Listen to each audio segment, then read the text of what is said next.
Hello student, चलिए halo alkanes और hello arenes का पुरानी बुक का एग्जाम्पल नंबर 10.67 और नई बुक का एग्जाम्पल नंबर 6.7 लेकर के आ रहे हैं।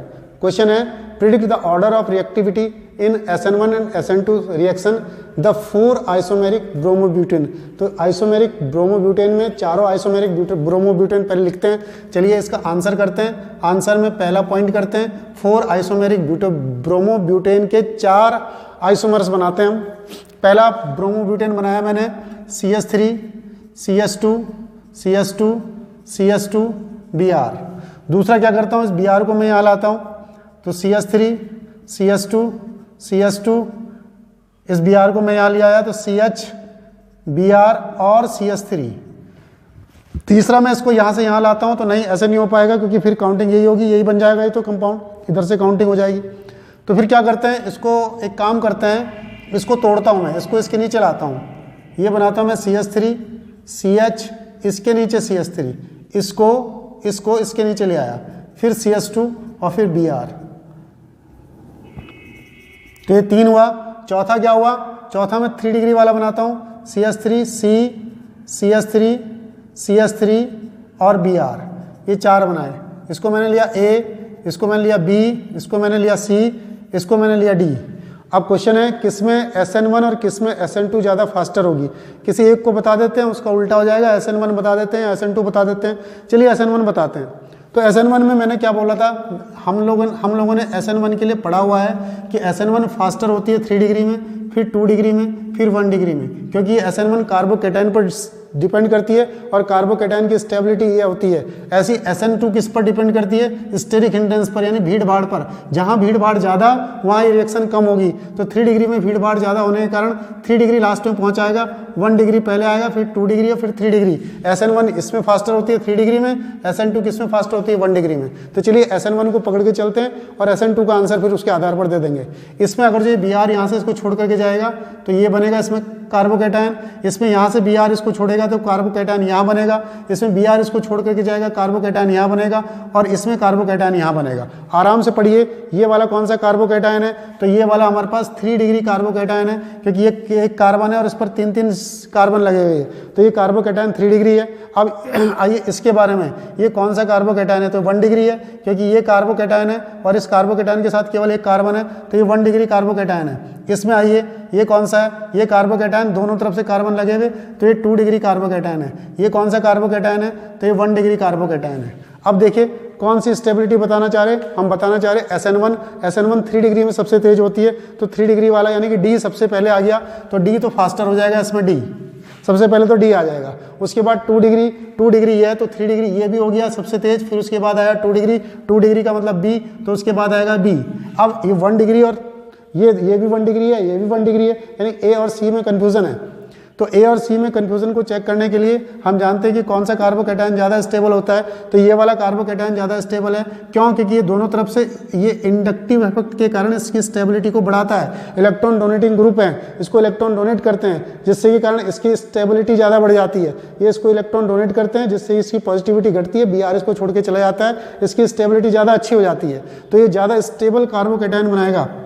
ये वाला जो कार्बोकेटाइन बनेगा ये ज़्यादा स्टेबल कार्बोकेटाइन बनेगा इंडक्टिव इफेक्ट के कारण।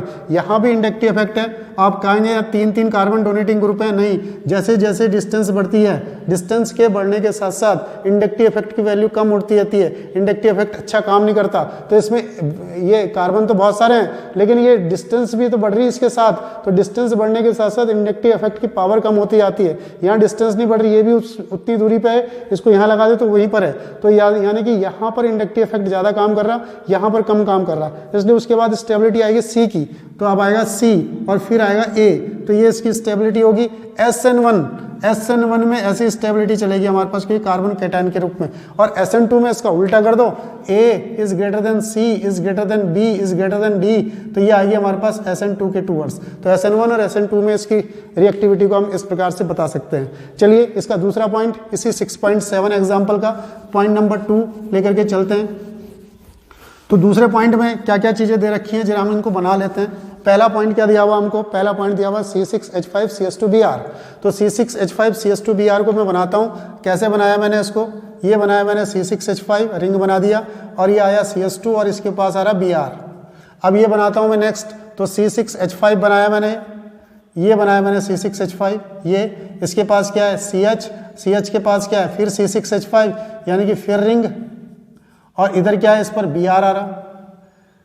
तीसरा क्या बनाएंगे हम, ये C6H5 बनाया मैंने, बना दिया, ठीक है, C6H5 बना दिया, ये C6H5 बना दिया।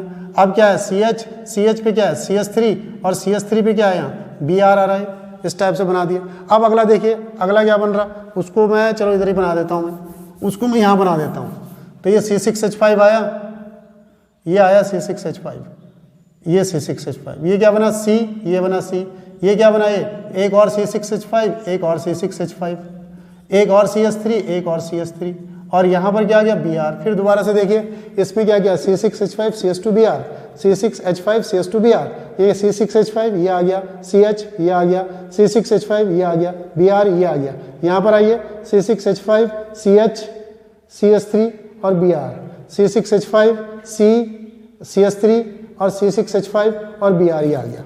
अब इसमें देखिए जब ये Br छोड़ करके जाएगा तो ये बनेगा, इसमें यहाँ Br छोड़ करके जाएगा तो कार्बोकैटायन, यहाँ Br छोड़ करके जाएगा तो कार्बोकैटायन, यहाँ Br छोड़ करके जाएगा तो कार्बोकैटायन।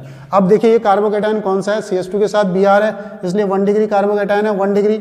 इसमें देखिए कौन सा कार्बोकैटायन है, इसमें है 2 डिग्री कार्बोकैटायन बन रहा, 2 डिग्री, दोनों तरफ रिंग है इसमें, तो 2 डिग्री कार्बोकैटायन बन रहा। इसमें कौन सा बन रहा, देखिए इधर भी कार्बन आएगा, इधर भी कार्बन। इसमें देखिए पहले इस वाले कार्बोकैटायन के साथ केवल एक तरफ कार्बन है 1 डिग्री, इस वाले कार्बोकैटायन के साथ इधर भी कार्बन, इधर भी कार्बन, 2 डिग्री। इस वाले कार्बोकैटायन के साथ कार्बन कार्बन 2 डिग्री, तो इसको भी 2 डिग्री लिख देते हैं। इस वाले कार्बन के साथ इधर भी कार्बन, इधर भी कार्बन, इधर भी कार्बन, 3 डिग्री। अब SN1 रिएक्शन चेक करते हैं, और SN1 रिएक्शन मैंने बताया 3 डिग्री में सबसे तेज, फिर 2 डिग्री में, फिर 1 डिग्री में।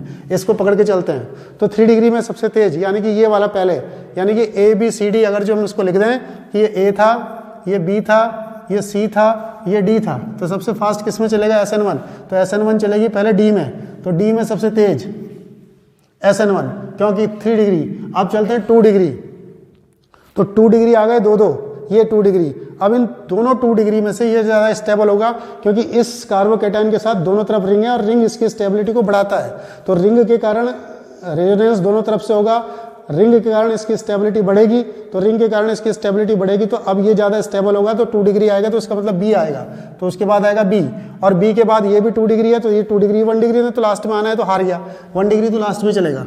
तो अब इसके बाद आएगा हमारे पास C, और C के बाद आएगा हमारे पास A। तो ये कौन सी, ये SN1 रिएक्शन के टूवर्ड्स अगर जो इसकी रिएक्टिविटी देखेंगे तो ऐसा आएगा, और SN2 के टूवर्ड्स तो उल्टा कर दो, A is greater than C is greater than B is greater than D, तो ये हमारे पास SN2 रिएक्शन के टूवर्ड्स इसकी रिएक्टिविटी आ जाएगी। तो ये हमारे पास एग्जाम्पल नंबर 6.7 होता है। नेक्स्ट एग्जाम्पल को नेक्स्ट वीडियो में देखेंगे। आज के लिए इतना ही, थैंक यू, धन्यवाद।